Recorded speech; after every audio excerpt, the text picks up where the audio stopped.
ଏବେ ରୁକ୍ସା କୁଆଡ଼େ ଗଲେ? ଆଉ ଏବେ ମହାପାତ୍ର ପରିବାରରୁ ଦୂରେଇ ଗଲେ ରୁକ୍ସା, କାହିଁକି ନା ସେ ଏବେ ମହାପାତ୍ର ପରିବାରରୁ ଦୂରେଇ ଯାଇଛନ୍ତି।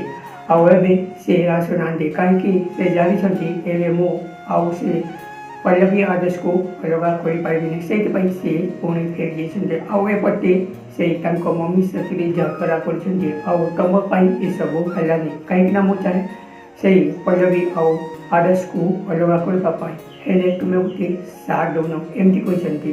ତ ଏବେ ସେ ରାଗି ଯାଉଛନ୍ତି। ହଁ, ତୁ ତ ଅକାତ ନୁହଁ ସେ ତାକୁ ଝଗଡ଼ାରୁ ମତେ ଅଲଗା କରିବା ପାଇଁ। ଆଉ ତୁ କ'ଣ ଭାବିଛୁ ସେ ଅଲଗା ହେଇଯିବେ? ତୁ କେବେ ବି ଅଲଗା କରିପାରିବିନି।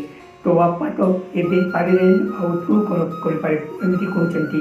ତ ଦର୍ଶକ ବନ୍ଧୁ, ଆପଣମାନେ ଯଦି ଆମ ଚ୍ୟାନେଲକୁ ଏଯାଏଁ ସବସ୍କ୍ରାଇବ୍ କରିନାହାନ୍ତି ତାହେଲେ ଆପଣମାନେ ଆମକୁ ସବସ୍କ୍ରାଇବ୍ କରିଦିଅନ୍ତୁ।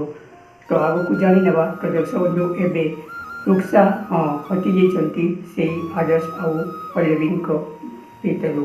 ଏବେ ସେ ନିଜେ ବୁଝିପାରୁଛନ୍ତି, ହଁ କେବେ ବି ତାକୁ ମୁଁ ଅଲଗା କରିପାରିବିନି। ଆଉ ମୁଁ ଏଇଟା ଭାବୁଛି